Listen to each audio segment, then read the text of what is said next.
이사야 63장 7절에서 14절입니다. 이사야 63장 7절로 14절 말씀까지 우리 한 절씩 교독하겠습니다.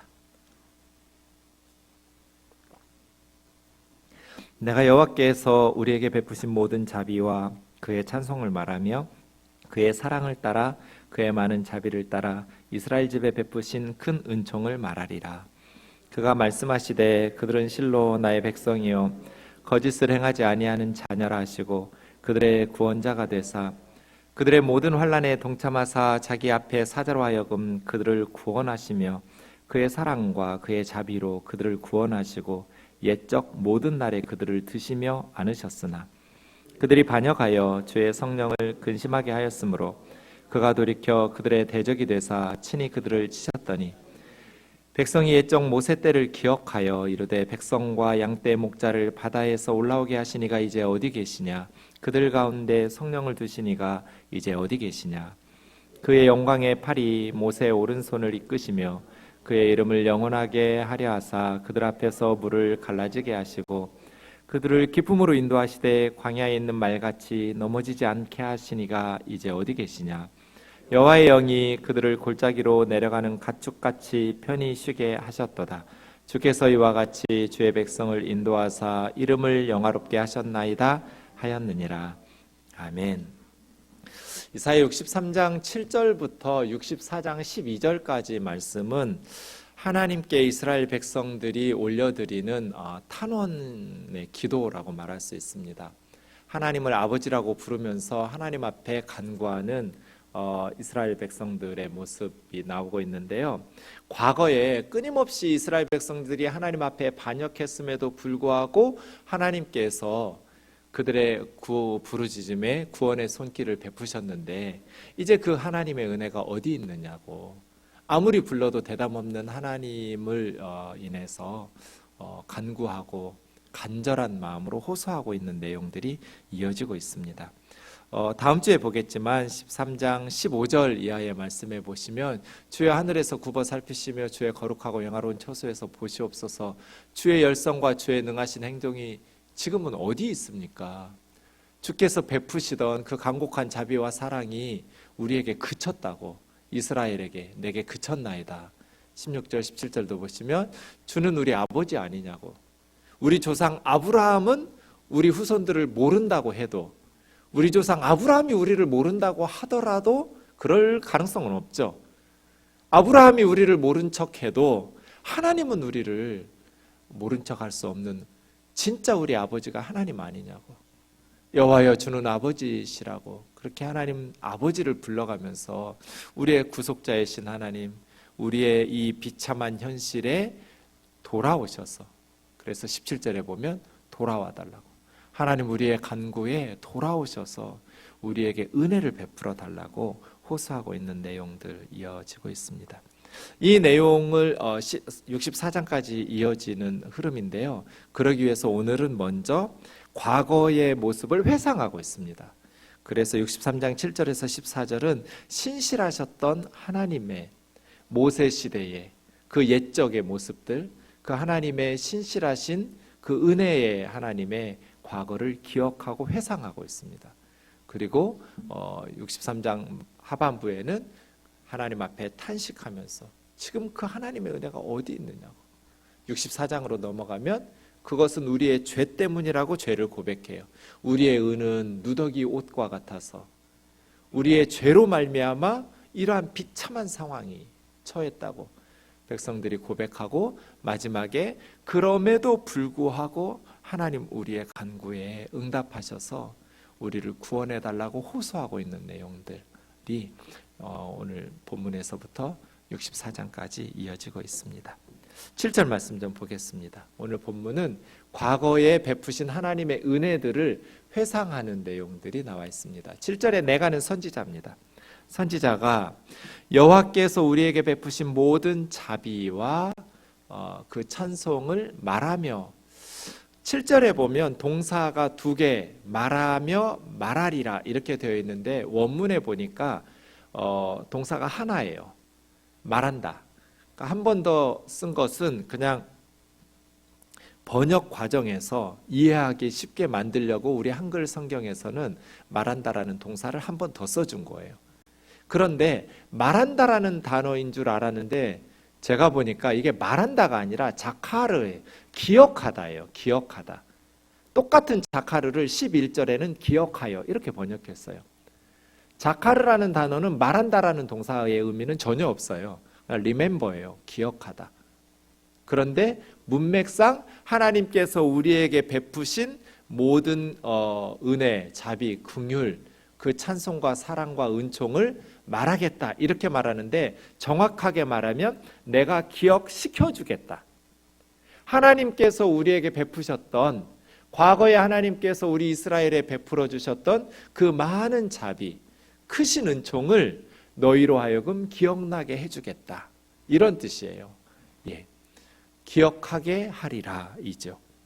하나님의 자비는 헤세드인데요. 자비라는 헤세드라는 말이 7절에 2번 쓰였어요. 자비, 자비. 헤세드라고 하실 때 여러분 언약이라는 개념을 생각하셔야 돼요.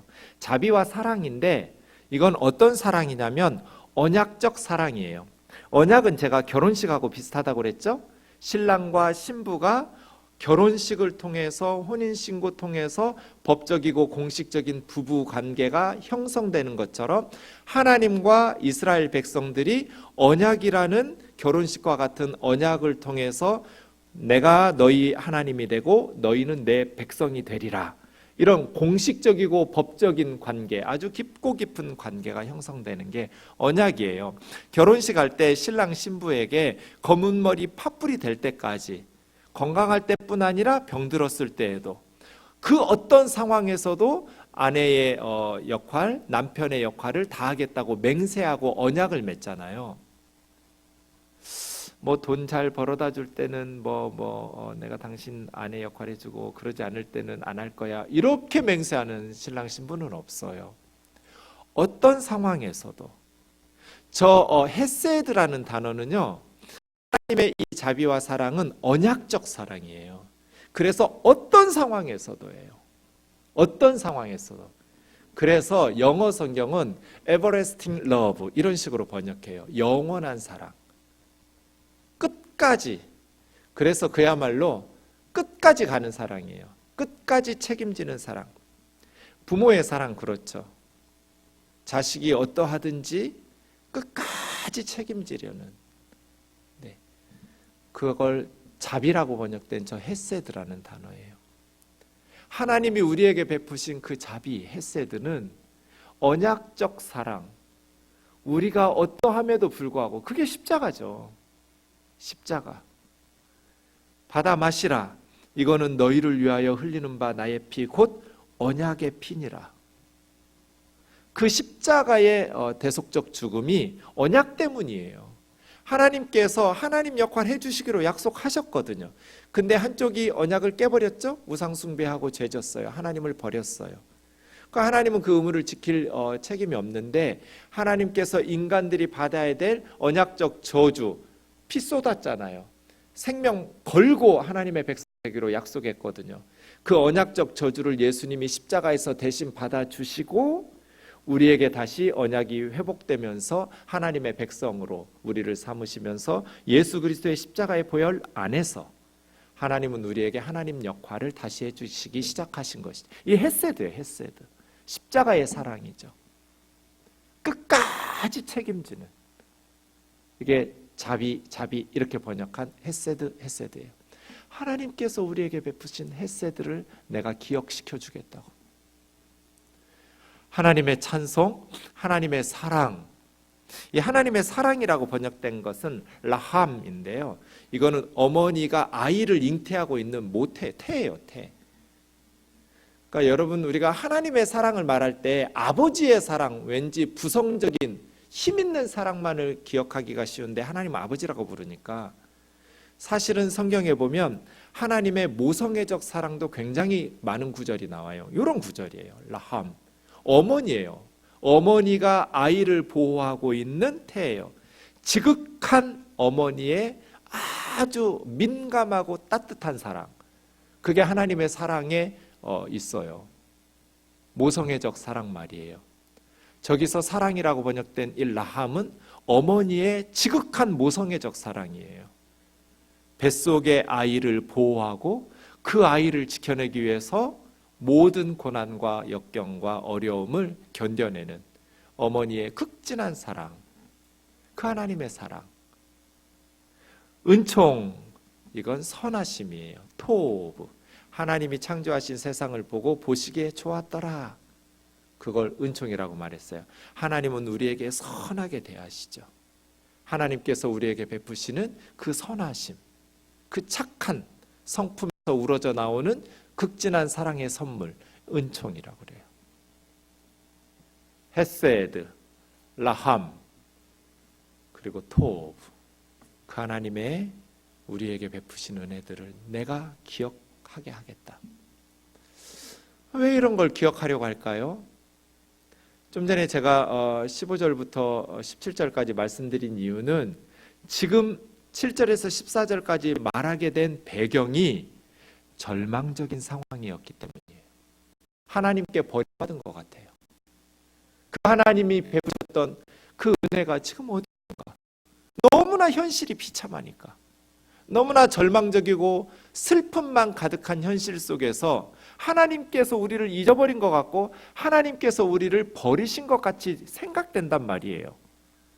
그런 절망의 상황 속에서 선지자는 하나님의 은총의 사건들을 떠올리고 기억시키려고 하는 거예요. 이게 매우 중요한 메시지예요. 8절, 하나님께서 뭐라고 이스라엘 백성들에게 말씀하셨어요?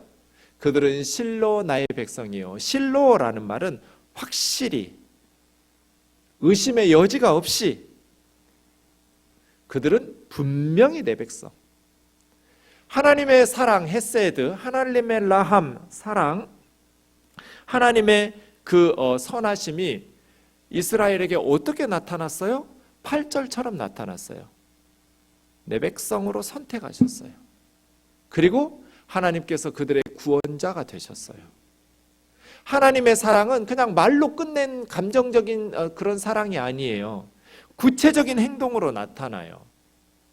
그 하나님의 이스라엘을 향해 베푸신 그 구체적인 사랑의 행동은 그들을 하나님의 백성, 진실로 나의 백성이요 하는 이스라엘을 선택받은 하나님의 백성으로 택하심으로 나타났어요. 이건 우리가 너무너무 부러워할, 제가 정말 부러워하는 게 유대인들이 쓰는 책을 읽을 때예요.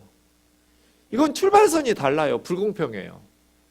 발버둥 치고 우리가 공부를 해도 유대인들이 가지고 있는 그 수천 년 동안 조상적부터 내려왔던 학문적, 그걸 따라잡을 수가 없어요. 아주 독특해요. 그러면서도 탁월해요. 깊이 있어요. 유대인 랍비들이 쓴, 유대인 출신 신학자들이, 크리스찬들이 쓴 글들을 볼 때마다 와, 진짜 대단하구나. 서구에서 이방인들이 그렇게 오랫동안 연구실에서 연구해도 발견하지 못했던 생각들, 아주 성경적이고 더 말씀을 풍성하게 의미들을 드러내는 유대인 학자들이 있어요. 하나님께서 이스라엘을 하나님의 백성으로 선택하셨어요. 이건 하나님의 은혜죠. 어느 민족도 누리지 못한, 어떤 나라도 경험하지 못한 하나님의 사랑의 표현이에요. 그들은 내 백성이다. 그런데 8절 말씀하시는 거 보세요. 내 백성은 거짓을 행하지 아니하는 나의 자녀라고 말씀하세요. 정말 이스라엘이 거짓을 행하지 않았어요? 아니요. 얘들 툭하면 거짓말하고 못된 짓 했어요. 그럼에도 불구하고 하나님은 이스라엘 백성들을 뭐라고 말씀하시냐면 나의 자녀들인데, 내 새끼인데 거짓을 행하지 않는 자녀들이라고. 하나님은 이스라엘을 신뢰하셨어요.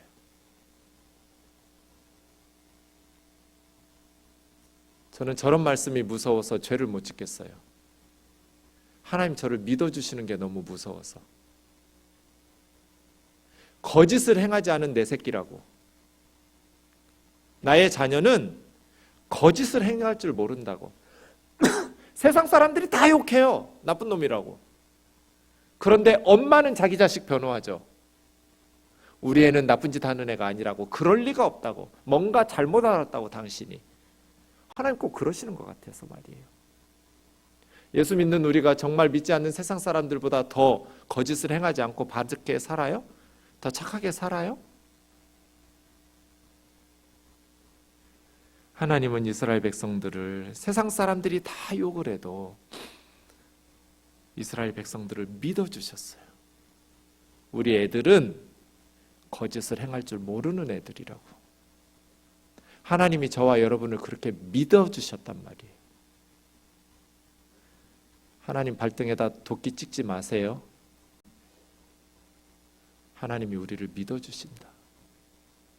그들은 나의 백성이고 거짓을 행하지 않는 내 자녀들이라고. 그래서 하나님은 그들의 구원자가 되셔서 그들이 환난을 당할 때 그들의 모든 환난에 하나님이 동참하셨어요. 자식이 아프면 부모도 잠을 못 자고 같이 아프잖아요.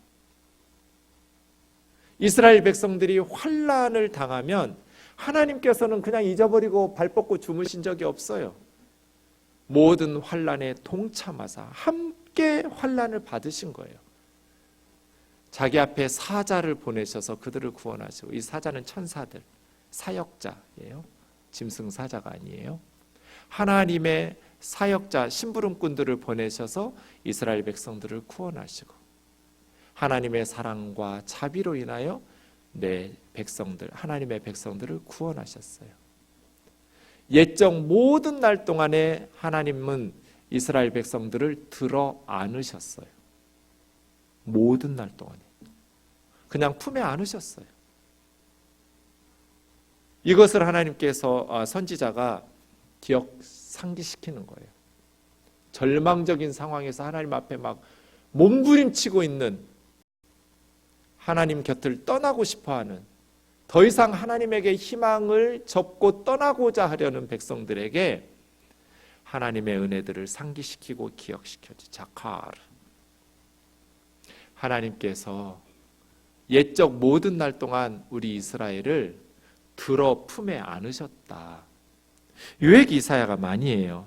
이사야 46장 3절 4절 우리 같이 좀 읽어볼까요? 시작. 야곱의 집이여, 이스라엘 집에 남은 모든 자여, 내게 들을지어다. 배에서 태어남으로부터 내게 안겼고 태에서 남으로부터 내게 업힌 너희여, 너희가 노년에 이르기까지 내가 그리하겠고 백발이 되기까지 내가 너희를 품을 것이라. 내가 지었은즉 내가 업을 것이요 내가 품고 구하여 내리라. 예, 대개 우리는 태어날 때만 품에 안고 업는데 하나님께서는 노년에 이르기까지, 백발이 될 때까지 우리를 하나님의 품에 품고 하나님의 등에 업고, 이게 하나님의 약속이에요. 하나님은 이스라엘 백성들, 하나님의 백성들이 태어날 때부터 하나님께서 안아주시고 업어주셨어요. 그리고 노년이 되고 백발이 되어도 하나님께서는 안아주시고 업어주시고, 너희를 내 품에 품을 것이고 내가 업어줄 거야. 걱정하지 마. 내가 너희를 내 품에서 떨어뜨려 놓지 않을 거야. 사람은 나이 들면 품에서 떨어뜨리고 등에서 내려놓는데 하나님은 우리가 노년이 되고 백발이 돼도 하나님의 등에서 내려놓지 않고 하나님의 품에서 떨어뜨리지 않겠다고 말씀하세요. 내가 너희를 안았다. 이사야는 계속 이렇게 말씀하시는 거예요. 하나님이 우리를 품으셨다. 하나님이 들어 품에 안으셨다. 하나님께서 들어 우리를 업으셨다. 하나님께서 드셔서 업으셨어요. 제가 말씀 묵상하면서 어렸을 때 들었던 이야기 생각났어요. 어떤 사람이 꿈을 꾸었어요. 꿈을 꾸었더니 해변가 모래밭에 하나님과 언제나 둘이 동행했어요.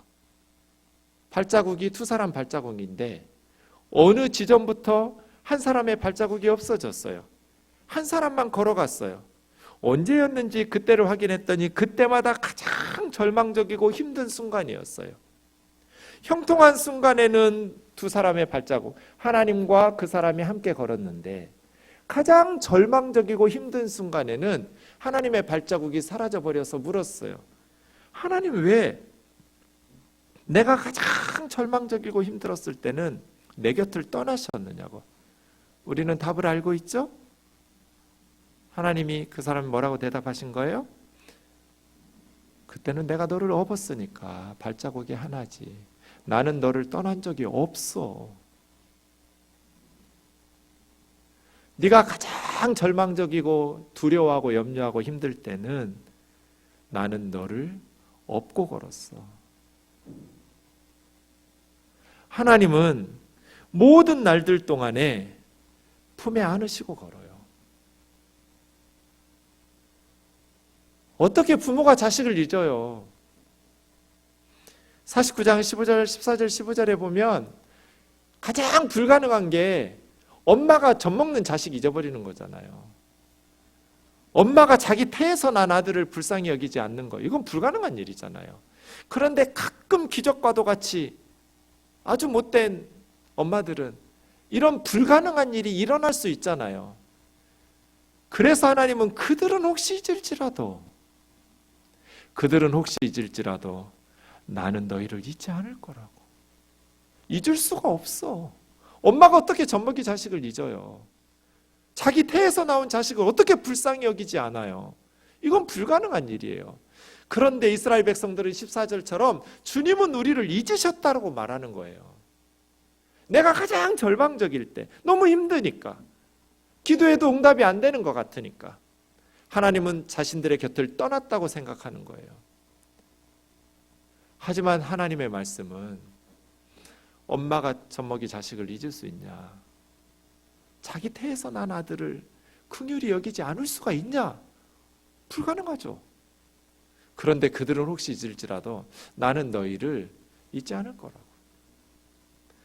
하나님은 우리를 잊지 않아요. 그래서 그의 아들을 십자가에 내어주세요. 십자가, 그건 하나님이 우리 업으신 거잖아요. 업고 가신 거예요. 저와 여러분이 힘들고 어려울 때 하나님께서 나를 잊었다고, 내 곁을 멀리 떠났다고 그렇게 불평하고 원망하지만 하나님은 우리를 들어 안으시는 거예요. 잊은 적이 없어요. 그래서 우리 느낌대로 예수 믿으면 안 돼요. 하나님의 말씀대로 예수를 믿어야죠. 왜냐하면 절망적일 때는, 힘들고 어려울 때는 사탄이 계속해서 하나님하고 우리 사이를 이간질시켜 놓으려고 우리를 계속 공격하기 때문이에요. 사탄의 목표가 하나님과 우리 사이를 이간질시켜서 우리로 무기력하게 만들어서 영적으로 무너지고 하나님으로부터 멀어지게 만드는 게 사탄의 목표잖아요. 그래서 사탄에게 휘둘리지 말고 하나님의 말씀의 약속을 붙들고 예수 그리스도의 십자가를 바라보면서 사탄아 물러가라. 하나님은 나를 결코 잊지 않으신다고 그랬어. 나는 지금 하나님에게 엎혀 있어. 하나님의 품에 들어 안겨 있어. 내가 힘들수록 하나님께서는 나를 혼자 두지 않으신다고. 말씀 따라 주님 붙잡고 믿음으로 승리하시기를 원합니다. 하나님은 우리를 잊은 적이 없어요. 그 얘기하는 거예요. 다시 8, 9절 보세요. 내 백성, 나의 백성, 거짓을 행하지 아니하는 나의 자녀들, 모든 환난에 함께 하시고 사자들을 보내시고 사랑과 자비로 그들을 구원하시고 모든 날들 동안 그들을 들어 품에 안으시는 하나님. 문제는 10절이에요. 그런데 하나님의 백성들이 하나님을 반역해요. 그랬잖아요. 하나님은 믿었는데, 하나님은 우리를 믿으셨고 온 천하 만물을 다스리라고 우리에게 만드신 이 세상을 맡기셨는데, 하나님이 우리를 믿어주셨는데 우리는 그 하나님의 신뢰를 무참히 짓밟아버리고 선악과 따먹고 하나님 반역했어요. 그래서 하나님의 거룩하신 영 성령을 근심하게 해요. 이 근심하게 했다라는 단어는 괴롭혔다는 거래요. 아차브라는 말은 몹시 아프게 했다. 마음을 몹시 슬프게 하고 가슴 아프게 했다. 그런 뜻이에요. 성령을 너무너무 슬프게 했어요. 여러분, 그 다음 왜 성령께서 그렇게 몹시 슬퍼하시고 힘들어하셨냐면 하나님이 그들을 들어 안으셨었는데 그렇게 귀한 내 자녀들처럼 귀하게 키우셨는데 이제는 그들이 반역하고 우상숭배하고 죄를 지으면 하나님이 그들의 대적이 되셔서 친히 그들을 치셔야 하잖아요. 이 치셨다라는 단어는 싸웠다라는 단어거든요. 전쟁하다, 싸우다. 하나님께서 이스라엘 백성들과 싸워야 돼요. 그러니까 성령이 근심이라는, 근심한 거 아니에요. 괴로운 거, 괴로운 거. 너무너무 괴로워하셨어요.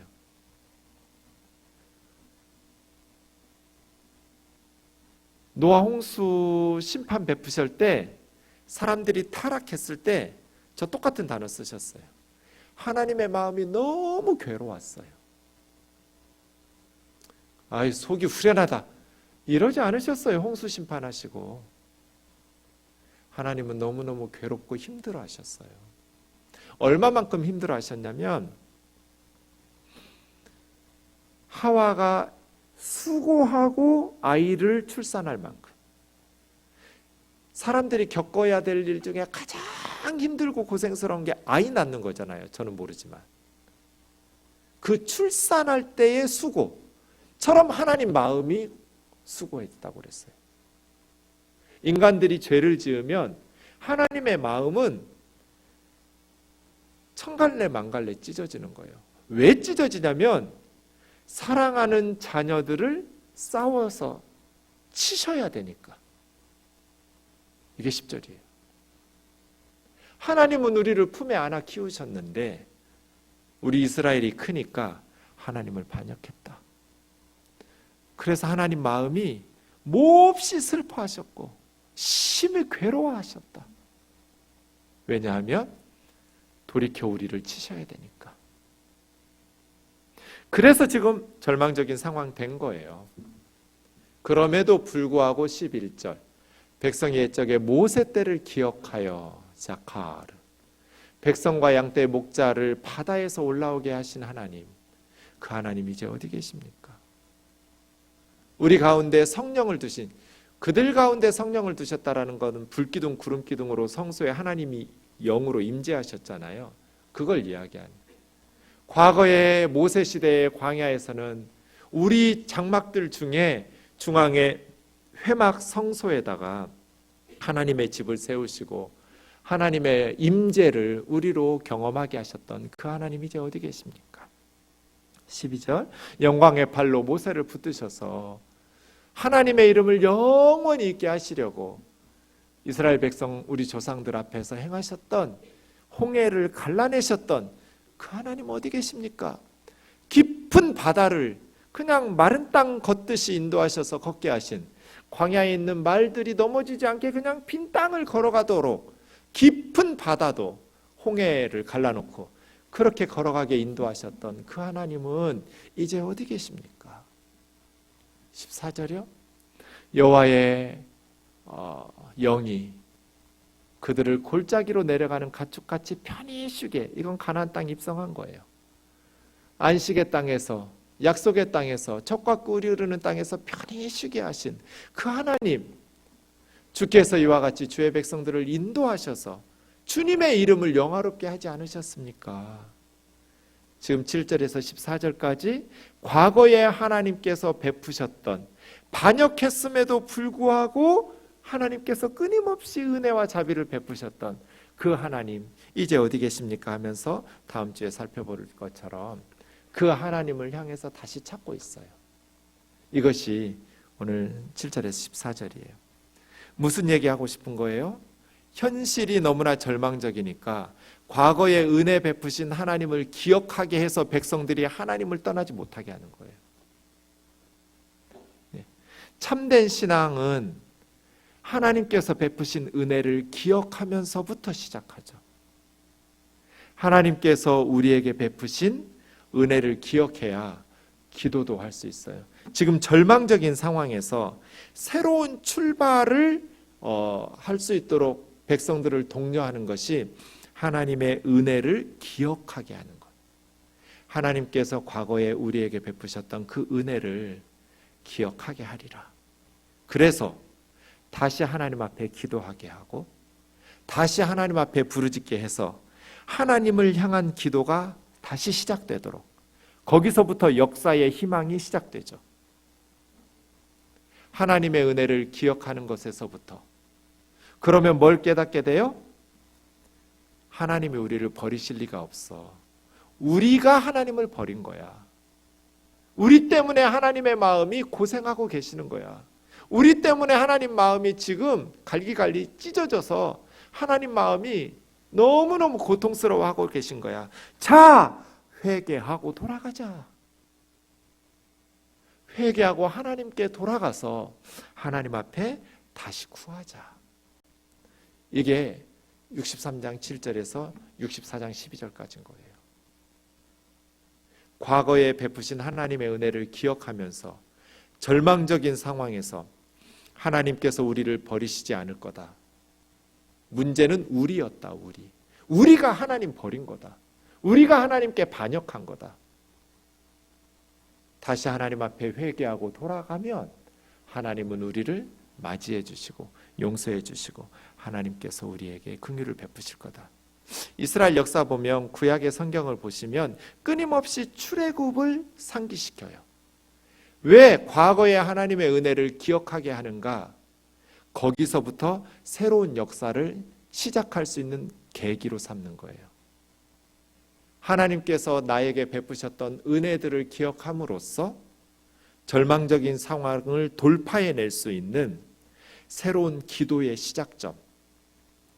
그럼에도 불구하고 절망적인 상황에도 불구하고 하나님께로 나아가서 하나님을 아버지라고 부르고, 아브라함은 우리를 잊을지언정 하나님 여호와는 우리를 잊지 않으시는 우리 아버지시니까 하나님이 우리를 버리지 않으실 거라고, 그렇게 하나님을 향한 기도를 통해서 새로운 역사의 희망을 일구어 가려고 선지자는 하나님께서 베푸신 은혜를 회상시키시는 거죠. 이 말씀들을 묵상하면서 맞지, 하나님은 우리를 믿으셨지, 하나님은 우리를 극진히 사랑하셨지. 그런데 우리가 그 하나님의 사랑을 너무나 몰랐지. 하나님의 그 우리를 믿어주신 신뢰를 너무 처참히 짓밟았지. 그 은혜들을 기억하면서 다시 한번 현실이 하나님께서 버리신 것 같아도 하나님은 결코 우리를 버리지 않으시고 우리를 통해서 하나님의 놀라운 구원의 은혜들을 이루시기를 원하신다는 것을 기억하면서 이것을 기점으로 이제 이스라엘 백성들은 하나님 앞에 죄악을 고백하고 하나님 앞에 자신들의 현실을 토로하면서 부르짖기 시작해요. 역사의 희망은 그렇게 시작되죠. 기도하겠습니다.